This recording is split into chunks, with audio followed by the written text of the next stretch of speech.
The Puck Portfolio with Andy McNeil.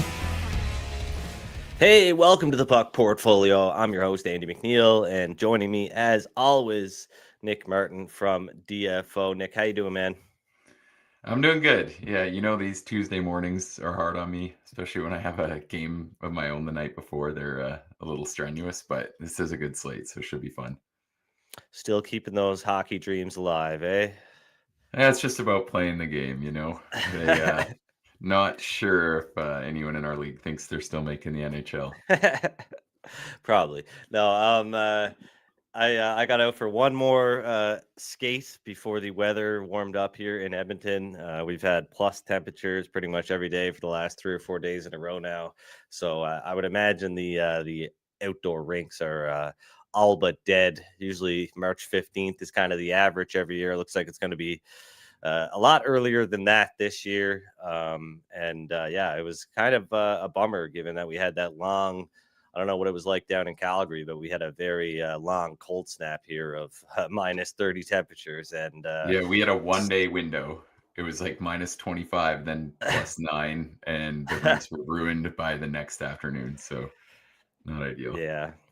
yeah, no, it was a pretty good winter for outdoor skating, but yeah, it's tough to justify bringing a 9-year-old out on the outdoor rink in minus 35 temperatures with the wind chill. So I think that would be maybe classified as child abuse. So I decided not to do that. Although he did go out on the lake, Gull Lake, on Family Day, and I did not. I stayed in the house, but it was minus 38 with the wind chill, and he was one of the few that wanted to be out there skating. So maybe he's tougher than me. But yeah, it is Tuesday, February 25th, the big 12 game slate in the NHL today. Lots of marquee matchups, but let's start with the thumbnail. The Edmonton Oilers looking to get back on track here in Tampa Bay against the Lightning. Of course, the Oilers opened up their 5-game road trip in Philadelphia on Saturday. Back and forth game for the first 30 minutes or so. The two teams were tied up at 3, but then the Flyers pulled away, scored 3 unanswered goals, won that game 6-3. And then on Sunday in Washington against your Capitals, things did not go well for the Edmonton Oilers. They got smoked 7-3. And that was Washington scoring what? 15 goals on the weekend. Yeah, 15 goals on the weekend. I was just trying to do the math in my head there. Yeah, they had a good weekend. Was a little bit disappointed to see that Ovechkin, in a game where the Caps scored 8 goals, did not get one. But he came back the next day and potted a hat trick against the Oilers. So he is now 13 goals away from breaking Wayne Gretzky's all-time goal scoring record. Yeah, would love to see him do it. And I'm betting on Ovechkin. Why am I talking about the Capitals right now? Sorry. We're talking about I'm going to say you're getting a little sidetracked here. Yeah, I got a little sidetrack. I got into the Capitals. But yeah, we'll talk about the Caps a little bit later. They're hosting the other team from Alberta, the Calgary Flames. But yeah, the Edmonton Oilers trying to avoid losing 4 straight games for the first time this season. That would be if they do indeed lose their 4th game in a row. And yeah, things have not been going well for the Oilers. And this kind of started before the break. They played a couple of really poor games leading into the Four Nations face-off. And then, of course, Connor McDavid emptied the tank for Team Canada at the Four Nations face-off. And he's been pretty ineffective. Let's just say. I won't say he's been bad, but he's been dominated by PLD on Sunday. Yeah, not looking too good in the first couple of games back, and maybe he should have taken a day off. He did take Monday's practice off, guess to get some rest. Hopefully, that's the only thing as far as the Oilers are concerned. Would hate to hear that there's an injury or anything like that, but looks like he was just getting some rest in anticipation for this game against the Lightning, and yeah, the Edmonton Oilers right now at Pinnacle. This show is presented by Pinnacle, and you can use the code PUCK, PUCK. Just want to clarify that that's a PUCK to sign up for Pinnacle. That would help out the podcast a lot. Let them know that we're sending players their way. So if you would kindly throw that code in there when you sign up for a Pinnacle account, you'll be receiving high limits and very competitive odds, the best odds in Yeah, it's a market. book that we're proud to have as a sponsor, I'd say, because For sure, yeah. definitely a very fair bookmaker compared to a lot of what's out there. And they don't limit you. They don't kick you out like a lot of these other sports books. If you win and do really good and beat them up, they will limit you to peanuts and send you on your way. Make it not worth your while to bet at their sports book because they don't want your action. They want losers. But Pinnacle, one of their mottos is "Winners welcome." So you are welcome at Pinnacle if you are a winner. They are more than happy to take your action. And right now at Pinnacle, the Edmonton Oilers and Tampa Bay Lightning lined as a pick'em. And at most sports books, this would be minus 110 on each side. But at Pinnacle, they have great margins, betting margins, minus 105 on each side right now for this game. Total at 6.5, minus 120 to the over, plus 107 to the under. And I'm going with the Lightning here. I think there's a bit of value here on Tampa Bay at minus 105. I've been, reluctant to fade the Oilers like most people, but on the road, I think they're getting a little too much credit. They are 12 and 11 now as road favorites. And yeah, I know they're not exactly a road favorite in this one. But I think they should be an underdog here. And clearly the market is a little bit split on this one. Edmonton, clearly still a top team. They rank second in expected goals percentage, third in shot attempt percentage, seventh in goal share at even strength, according to Evolving Hockey. And only 4 teams have scored more goals per 60 minutes than the Oilers in all situations this season. However, it's really showing that this team is a little bit overrated from a betting perspective. They simply haven't been good enough on the road. They're often priced like the top team in the league. And if you look at some betting market rankings, Edmonton is the top team in the league as far as the odds are concerned. But their money line results just haven't matched that. So, Tampa Bay has gone 7-1 against Edmonton at home in the Connor McDavid era. So the Oilers have not had a lot of success in this city. And the Lightning, they've been really good at home this season. They are 19-7-2, 12-3-1 in their last 16 home games. They've earned points in 7 straight outings. And they're looking to win their 6th game in a row. I think it's worth mentioning that this will be a much tougher test than Tampa Bay has faced as of late. They've played the Chicago Blackhawks, the Canadiens, the Red Wings, the Senators. Really only the Los Angeles Kings have been the only kind of tough test that they've had over the last 11 games or so. But they've been winning and playing pretty well. 8-1-1 since January 7th. Best record in the NHL during that stretch. And they're one of the few teams that can, match or exceed the Oilers offense. They're better than the Oilers on defense. They have better goaltending. I think there's just a lot of reasons to like the short price on the Lightning here. They've got great special teams, although they haven't been as good as of late, or pretty average as of late, actually. But they've got the star power to match Edmonton as well. Nikita Kucherov tied with David Pastrnak for the most points since January 5th. Brayden Point tied for 4th in goals this year with 31, despite playing fewer games than the rest of the top scorers outside of Ovechkin, of course, missing all that time with the broken leg. But I like Tampa Bay here. I mean, if the Oilers were on top of their game, it might make sense, this price, but I don't think that's the case right now. And there's been some concerning signs here dating back to before the Four Nations face-off, as I mentioned. I don't think they've posted an expected goals percentage above 50% in their last 4 games. So I just like Tampa Bay here. The offense is just as good, if not better. They're better on defense, like I said, and they've got much more stability in goal. We know Stuart Skinner is going to start tonight, and with Jonas Johansson dealing with some kind of minor injury, I believe.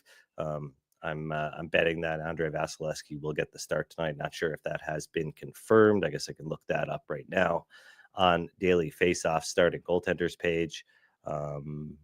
Anything confirmed yet? No, nothing confirmed yet for the Lightning, but Stuart Skinner will be in goal, and he's been struggling as of late.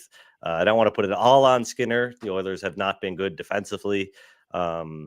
Knobloch waking up and deciding to scratch John Klingberg, which is probably a good decision if you're trying to improve your defense, because he's been brutal, just He as was expected. horrible versus the Caps. Like, that Yeah. was shocking. Absolutely, and so it's Matt Savoy though has been a nice surprise. He's been great on the forecheck. He got his first NHL point on a great play, setting up Leon Draisaitl, who continues to show up night in, night out. I had Draisaitl to score a goal against the Flyers. That was my bet for that game, so I was thankful that came through early in the game, because other than that, the Oilers did not play well. And then I faded the Oilers on Sunday and took the Capitals. Washington's been one of the best underdog teams this season, and it was a little surprising to see Edmonton as a road favorite against the President's Trophy favorite Washington Capitals. Got negative closing line value on that one. I took them at plus 111 and it closed plus 115. So the market felt a little bit differently. But like I said, I think this Oilers team is just getting a little too much credit. But let's talk about the Capitals, Nick. They are in action against the Calgary Flames tonight. This team's been playing a lot better. Obviously, they went through a bit of a slump there. Not really a slump. They didn't lose. I don't think they lost consecutive games during that stretch where they weren't playing that well. And they're certainly not playing as well as they were early in the season, but they don't really have to. This is going to be an easier matchup against the Flames tonight, with Dan Vladar expected to be in goal. Originally, it looked like Dustin Wolf might get the start, and that would have definitely changed things from a betting perspective. But it looks like it's going to be Vladar in goal for the Calgary Flames tonight. And this Washington team has the easiest remaining schedule based on regular season points totals. So what do you see here from this Capitals team as we head into this matchup on Tuesday night? Yeah, I mean, I think they've made a pretty good case over the last month, 2 months, why they're first in the league, because they've really shown their ability to win games different ways. Like you said, they're playing a little better now. They got way too much into leaning on Logan Thompson. And Charlie Lindgren's been really good since he returned from injury too, but they were leaning on their goalies pretty heavily to steal some wins for a bit there. But the last bit, it's been the offense that's come alive and starting to look pretty deep again. So a lot to like here. Personally, I think the play in terms of sides on this game, I kind of like the idea of waiting to see how it goes, seeing if maybe the Caps get behind, and then you could maybe consider getting in on them. We've seen very consistent game scripts from the Capitals. They have the most wins after giving up the first goal, most come from behind wins in the league. And it's kind of been pretty consistent. I don't know what it is, but that's kind of been their one flaw, that they've had a tough time having good starts. Even on the weekend versus Pittsburgh, wasn't great early, but then they really poured it on later in the game, and that's been pretty consistent. So I kind of think that's a good play here. We've talked about the Ovechkin to score last narratives. If you can get a chance, depending on what book you're using to bet him, if the Caps get into a leading game script, those can be good too. Because I think I think the Flames will probably play them a little tighter than expected here. It was really close when these teams met on January 28th. So hopefully that'll all play into, backing or getting an Ovechkin empty netter here. But I wasn't quite sold on my favorite player prop yet. So I'm kind of excited to hear what you have. I think you're planning on looking towards one of my guys. Yeah. I know he's your guy, but I had to take him today because he is on fire right now. Of course, I'm talking about Alexei Protas. Points in 10 of his last 12. He's up there on the top line with Dylan Strome and Alexander Ovechkin. Had a big game over the weekend, and you can get him at plus 105 currently at Sports Interaction. to score over 0.5 points. So I really like that play. And as much as I do like the angle of taking Ovechkin to score the last goal at longer odds, Pinnacle has Ovechkin at plus 120 to score an anytime goal. And I think that's a good look tonight against Vladar, against the Calgary Flames team that really hasn't been good at suppressing shots this season. And over Ovechkin's last 7 games or 9 games, sorry, he's generated 42 shots on goal, and he's really been shooting the puck. I think more and more, the closer he gets to breaking this record, I think it's going to become, more and more a team effort to help him get there. And I think they're going to be looking for OV to shoot the puck a lot more down the stretch here. And I think after that hat trick, it starts tonight in Washington against Calgary. I think there's going to be a lot of games where the Capitals are in firmly in the playoffs. They are likely going to win the Metropolitan Division. I don't think winning the President's Trophy is necessarily a priority, but I could see them sacrificing the team for Ovechkin down the stretch here. And as crazy as that sounds, but I'm going to probably ride him a bit here in situations where I think I can get a good price on him to score an anytime goal. Yeah, and I defend Ovechkin and the team hard here and say that they've done an extremely good job, and he's done a really good job of passing the puck to open up other looks when they're there. It's not just been like, I think some people who kind of want to take a negative turn on it are acting like it's a joke where they're just trying to get him these goals. And I guess you can see that with the empty netters. But the power play has been unreal, and Ovechkin's moved the puck really well. If anything, better than in recent years. Their power play was really stagnant the last few years with the Oshie-Backstrom duo still going there. And they've done a really good job, Ovechkin too, of just offering different looks and not letting teams cheat to him. So yeah, like I completely agree. They're always going to try to get that, but they've made it tough on teams to just completely try and take away Ovechkin because they've done a really good job offering different looks. So, I mean, I think that's what's made it so effective. I'd be curious to see the on ice shooting percentage of the team with Ovechkin's on the ice since he got back from injury, because it feels like if it's not him, there's other guys getting really good looks. And I mean, that's what makes a good power play so tough to defend. You're going to find an open man if you're moving it well. So yeah, I think it's been excellent on all accounts because they've done a good job getting in looks, but they're also doing a great job of making teams pay if they do try to kind of cheat and not let you have those Ovechkin chances. Yeah, absolutely. I do think totally agree with you. I just think down the stretch here, at some point, it's going to become more about helping Ovechkin get the record than they're going to maybe sacrifice winning some games just to get him look, or sacrifice some plays to get him the looks as the season winds down here. I think they've got 25 he played games 5 minutes of a 5-minute power play versus Pittsburgh. Yeah. And I think he had 9 shot attempts because I played him to get 4 shots in that game, and he had 0 entering the third, and then he had 4 and I think about 8 attempts in the third period. So yeah, no, I completely agree with the look. I think at this point, honestly, anything better than even money on Ovechkin to score in a favorable matchup, I don't mind at all. Especially, like I said, the way that the team's playing. Protas has been so good. Strome's kind of found his game here too. So I feel like that's been one part of it this year that's helped him bounce back, because there's just so many more offensive pieces helping him kind of get there compared to the couple of years previous where he was kind of supposed to be the one stirring the drink on his own. And I don't think he had the step to do that anymore. Yeah, and Ovechkin has 17 shots in his last 3 games. So he's firing the puck, 9 shots against the Edmonton Oilers in just 16-29 in that game. But yeah, the Caps, I mean, just in general, their offense has been, really picked up. The goaltending hasn't been as good over the last 7 games, but in those 7 games, they've scored 4+ goals in all of them, and of course 15 goals in the last 2. So the Caps just are looking really good offensively right now, and I think taking the Protas look to get a point and Ovechkin to score an anytime goal against this very weak goaltending matchup, I think it's there's a good chance that I'll hit at least one of those, hopefully both. So that's my take on the Capitals game. What game do you want to move on to next? I'm trying to think of the. Let's do Penguins Flyers. I like the prop I have in that game.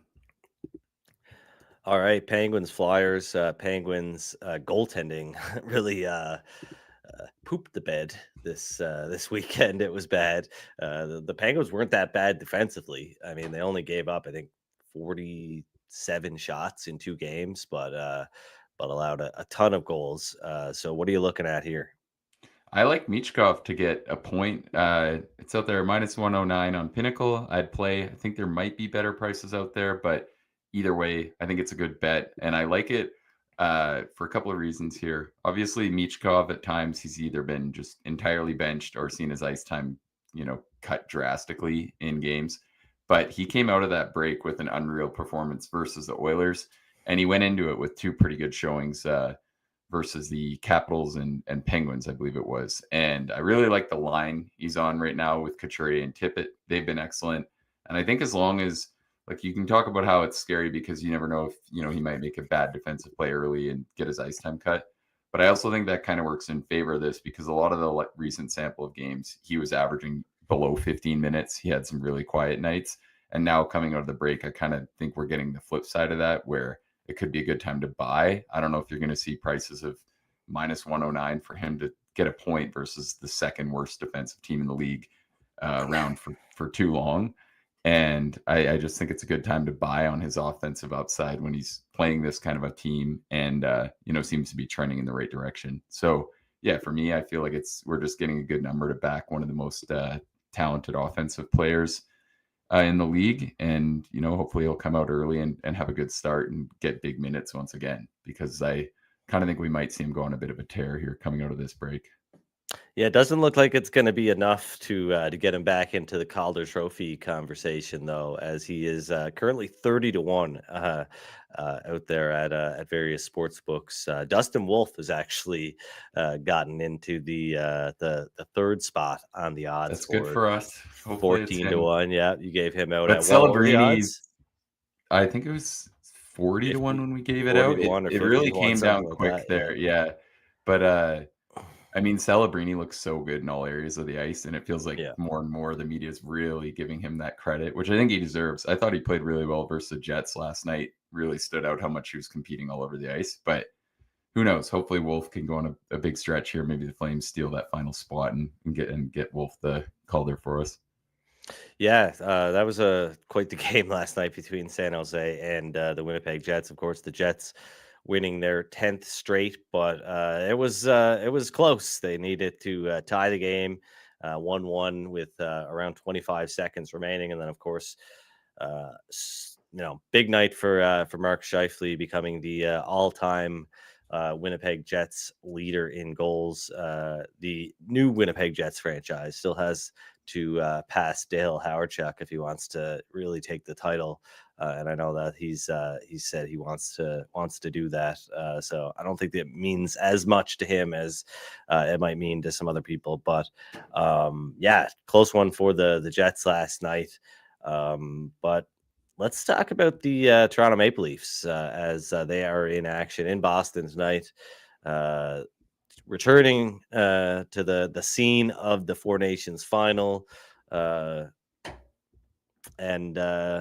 big favorites. Well, for a road favorite team anyway. -151 currently at Pinnacle, +136 for the Boston Bruins. I believe you gave out the Maple Leafs on Monday, an early bet for you at a much better price. Yeah, I did. They were -130. I had a bunch of books yesterday, so I thought that was a really good price. I still think Pinnacle's -150 is worthy of a small bet. And I just feel like this is if anything, I kind of think the history between these teams is kind of keeping the idea in mind that they're a little more competitive right now than they probably actually are. And I just think your Bruins just look terrible right now. I was relieved to have won that overtime bet on Saturday. I bet on the Ducks, and I was just prepared for another ugly collapse after I thought they were pretty clearly the better team. And I just think there's a lot of problems for the Bruins right now. You look at it, and by goal differential, they're sorry to just absolutely rip on your team here. No, it's fair. Yeah, I mean, by goal differential, they're closer to a Montreal or a Philly, even a Pittsburgh than the other teams in this race here. And I feel like if you look at all the things that are going wrong right now, and the injuries on the back end of McAvoy and Lindholm are a huge part of it, but that decor has gone from being typically a huge strength to a giant weakness. And offensively, Pasternak's been insane. He's got the most points in the league since the new year. And I feel like he's done everything he can possibly do. But the rest of the guys, there's just not much upside there. So I think right now the Leafs kind of feel like they're trending in a good direction. They're finally at good health. They got some good depth scoring over the weekend. I kind of hate backing Toronto in this kind of spot, but I just still feel like they deserve to be a bigger favorite. And they have been good versus non-playoff teams lately. With that win over Chicago, they're now 9-1 versus non-playoff teams over the last 10. So it's crazy that we're talking about the Bruins as being a non-playoff team after all this time of being, a perennial contender. And a 28% shot based off Bet365's current price, which seems about fair. Yeah, they're in pretty tough here. Yeah, I mean it's not looking good. They're just not in a good position. You look around at the other teams that are in the mix, and Boston just is far down the list as far as the teams with the right kind of mix of games played and points. It just doesn't look good for the Bruins right now. And yeah, as you mentioned, Hampus Lindholm, the team announcing that he is not going to return this year. Charlie McAvoy out indefinitely. We don't really know what kind of timeline we're looking at there. And yeah, they're, reports are that they're ready to wave the white flag on this season. And it's too bad that they couldn't have recognized that, prior to signing Elias Lindholm and Nikita Zadorov and doing everything else they did in the off season, because it's just not a good spot, and they've got nothing really coming up the pipe as far as prospects go and whatnot. So any trades that they do make hopefully will be trades for the future. But yeah, they're just not in a good position here. And like the guys that you want to hold on to, because obviously it's going to be some kind of soft rebuild. I don't think they're going to totally tear things down, which maybe would be the best thing to do. But at this point you're stuck with some guys that you would like to trade, and the guys that you could fetch the most for are the guys that you want to hold on to. So it's unfortunate. I mean, you keep hearing Trent Frederick's name in trade rumors, specifically linked to the Oilers. A lot of Oilers media have been, kind of pumping the tires on that one. But he's such an Oilers media kind of pickup. Yeah, that's not going to really help the Oilers all that much, and it's agree. not going to help the Bruins all that much either. I hate that, like a lot of people have talked about his goal scoring and his numbers over the last few seasons. But I'd really look into how many of those goals he scored while playing with the top six, right? Because he hasn't always been in the bottom six. He's had time with Bergeron and Marchand and guys like that over the last few years. So, I think I would look more at this season as more of a reflection of what type of player you're getting. And he's a decent player, don't get me wrong, but he's not going to, it just doesn't excite me as a Bruins fan to trade him, because he's not going to fetch a big return. You'd be lucky to get a fourth round pick for him maybe. And maybe I don't know. I could see him being valued by some of these GMs as a good role guy that brings a bit of spark. Like, I kind of think, I mean, it's always hard to say what's out there, but I could see him maybe being a player that's overvalued even, but who knows? The Caps were loosely linked to him, and I'm kind of like hoping that's not really their move. I feel like, with Leonard coming in soon, what is he really going to bring that they don't have elsewhere in the lineup? But yeah, anyways, he'll obviously be a player to watch ahead of the deadline here. But yeah, tough going for the Boston Bruins right now, and they would be wise to just punt on the rest of this season. And they could get way down there too. That's the one thing for all these teams that are going to punt. Like if you look outside of the bottom with the Preds, the Hawks, and the Sharks, it's kind of realistic for a lot of these teams to drop right around that 5 spot. So who knows? Don't know if Boston will do that or not. I feel like there's a lot of pride in that locker room. They'll keep competing, but it is realistic that they could get that far down there. One other game I want to talk about, and I would guess that you got at least a couple more, but the Detroit Red Wings and the Minnesota Wild, these two teams met on Saturday. Detroit blew a 3-1 lead at home against the Wild, allowed 3 unanswered goals and a 4-3 overtime loss.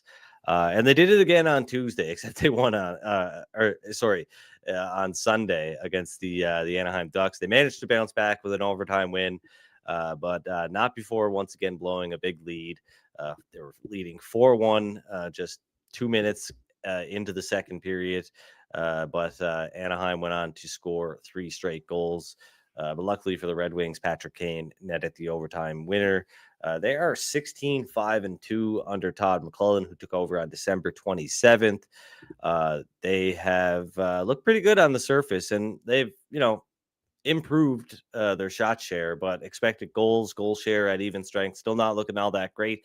I think this team's been propped up quite a bit by their league best power play.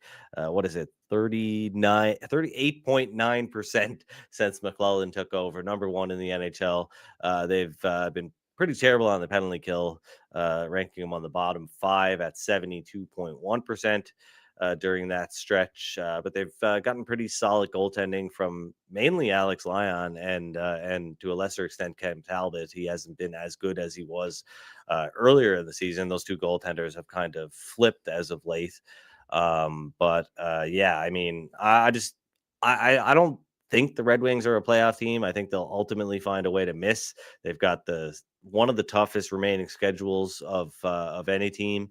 And outside of pretty much just the Chicago Blackhawks. And I don't know if they'll necessarily lose tonight's game, but the Wild, they've had a couple of days off since their win over Detroit on Saturday. So they do have a 1-day rest advantage. And so far this season, home teams with an extra day of rest have won 57.9% of the time, compared to an implied probability of 54.4%, which coincidentally is very close to what the Wild's odds are heading into this game.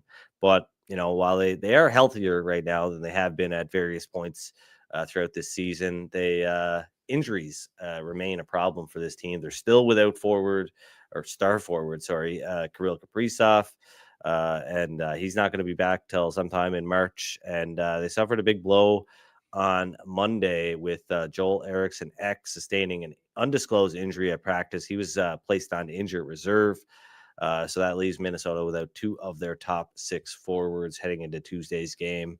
And they've dropped off significantly. Like, obviously, a large part of that is due to these injuries. But as of December 1st, they had the best even strength goal share in the NHL. They ranked 6th in expected goals percentage, according to Evolving Hockey. Since then, though, they ranked 27th in expected goals percentage and shot attempt percentage, and 25th in even strength goal share. And the goaltending has not been nearly as good. Philip Gustafsson ranked 7th in goals saved above expected between October and December. But since then, he's dropped 50 spots to 57th in that category. Marc-Andre Fleury's he's actually been solid recently, but he's going to be serving as the backup on Tuesday. Gustafsson has been confirmed to start, but I still like a bet on the Minnesota Wild, and it is Matt Boldy over 3.5 shots on goal. He did not slow down after the Four Nations face-off play. He's really not slowed down all season. He's been one of their most durable players. Played in all 57 games so far. Him and Marco Rossi have been the team's best offensive players as of late. But Boldy is far and away the team's best shot generator. He has 198 shots on goal this season, which is 70 more than the team's next best player. And he registered 6 shots on goal against the Red Wing on Saturday in the Wild's first game back following the Four Nations face-off. And he's got 4 or more shots in 13 of his last 21 games. So earlier I bet on Boldy to go over 3.5 shots on goal at even money at Sports Interaction. I believe that one is -105 now, but maybe shop around and you could still find even money somewhere. So yeah, I like that as my my final play of the day to go along with Protas over 0.5 points, Ovechkin anytime goal +120, and the Tampa Bay Lightning on the money line at -105. Any thoughts on the Wild and Red Wings, Nick, before we move on to the remaining games you want to talk about? Yeah, I like this look. It's been crazy. It's crazy to hear you say that this is a better injury situation for the Wild when they don't have Ek and Kaprizov, who'd be, I mean, Kaprizov was the MVP favorite when he got hurt. Ek would be among the best forwards on almost any team in the league. But yeah, I still think the Wild could be a legitimate threat to actually win a series this year if they ever get healthy again. It's starting to get to a point where it's hard to gauge how much has come down to, them playing above their heads earlier in the year versus what the injury losses are. But I still think they could maybe be a bit of a nightmare matchup in wild card or as a wild card team if it falls that way. So we'll see.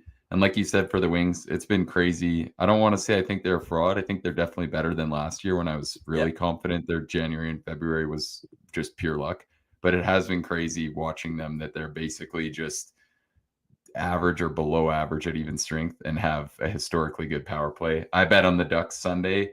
And even after that first period, I thought they had a chance because I felt like you could just see that they were pushing. They gave up 2 power play goals in like 2 minutes. And I was like, oh, I still think they can do this. And they did find a way to get it to overtime. So I like your look here with Boldy. I think that the Wings still are average at very best defensively. And he's going to play a huge role in this game. Had a great Four Nations. It was a great Four Nations for all the Wild guys. Boldy played great. Faber was unreal. And I think Ek was one of the highlights of Sweden's team. So good showing for them. And yeah, I like your bet here. So you want to talk about the Utah Hockey Club? Yeah, let's go with the Utah Hockey Club here. I don't know if there's much chance I'm getting that Blues to make playoffs bet that we gave out. They look awful. But I am starting to have hope that the Utah Hockey Club, which hopefully a lot of people have from the old line change days, I wrote it up in the summer, could still make the playoffs. I think now that they're competing at full health, they could do it. I think they're ready to go on a little run here with Marino and Dursey back on the back end, Cooley's back up front, and they play the Chicago Blackhawks tonight in a matchup they need to have. I think it's a good spot to take Utah. Cover the puck line is out there at even money on Pinnacle. I think that's worth a bet. Like I said, I like where Utah's been trending. They've had unreal or much better expected results than you would expect given where they're at in the standings. I'm just trying to check quick if we're going to get Vejmelka here. We have Vejmelka's confirmed, so that's good there as well. One of the things that's really hurt Utah, and I don't want to pick on them because like we've said, Connor Ingram's mom passed away in December, and he's had a down year. I think that's clearly hurt his level. So it's a tough situation there, but that has been one of the things that's, I think, made Utah look like a bit of a worse side than they actually are.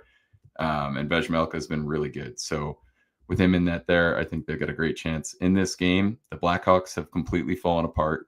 They've been almost exactly as bad as the Sharks have been for the last 20 games here. They've been horrible defensively. So I think we're going to see an inspired performance from Utah. I don't think we'll see them look past this matchup. And I think that's a good bet there. And then the other one I like is Cooley to get a point at -130. If you want to play it with Cooley and Keller each to get a point at +115, I think that's a good option. So kind of just depends what you're working with, I think, sportsbook wise. But I just love this. You look at the way Cooley's played. He's been unreal this year. I think whether Utah sneaks into the playoffs or not, his play as a 20-year-old has been such a positive. He's been so good the last bit here. He has had a point in, I think it's 24 of the last 32 games. And most of that time he's spent playing with Schmaltz and Keller, which I think offensively is one of the most talented lines in the league. Maybe not as good defensively as some of these other top lines out there, but that is still such a good unit. And I'm just kind of surprised that this is this good of a number when you look at how Chicago's defended lately. So yeah, I think it's a good spot to back Cooley. He looked fine in his return to action on the weekend. So yeah, I like it. I think it's a good spot for Utah and their top line to have a big night. Yeah, big win over the Canucks on the weekend. That definitely helped their playoff chances, and really they've got to fend off the Blues. But as you said, not looking great right now. They are 1 point ahead of St. Louis. They are 3 points behind Calgary, with the Flames having 2 games in hand. So hopefully, the Flames can drop their game tonight versus the Capitals. That'll help out the hockey club. And the Canucks, they've got 57 games played, 1 game in hand on Utah, 63 points. You're not going to catch the Colorado Avalanche or anybody else, but definitely realistic that Utah can catch both the Calgary Flames and the Vancouver Canucks, especially Calgary given has a that. nightmare schedule coming up here. They've got Yeah, I think it's a 6-game road trip, and they go to, I think Dallas is in there, Tampa's in there, Florida, Carolina, Caps tonight, and then it's, I think Philly's the other one, which is, I mean, they'll probably still be an underdog in that game even. So yeah, it's looking pretty tough for the Flames right now. yeah. So yeah, I think it's definitely realistic that the hockey club can make their way into the playoffs, but it'll be an uphill climb. You're going to need some help from the Canucks down the stretch here, and with Vancouver's goaltending situation, they're going to have to rely on Kevin Lankinen a lot by the looks of things. So maybe they have some trouble not having 2 quality goaltenders. So For we'll sure. And see. I think strictly as a fan, or as a fairly neutral fan, Utah, I think, would be the most exciting team to get there. Yeah. I think on paper, they're the best out of all those teams by a lot. They've just had worse luck with injuries. So, yeah, we'll see how it plays out. Yeah, for sure. So great show today, man. Good luck with your bets. But we got to wrap this thing up. Went a bit long today. That's all right. Hopefully, you guys enjoyed the show. We'll be back tomorrow with probably a much shorter show, given that it's just a small slate in the NHL on Wednesday. But until then, good luck with your bets and gamble responsibly.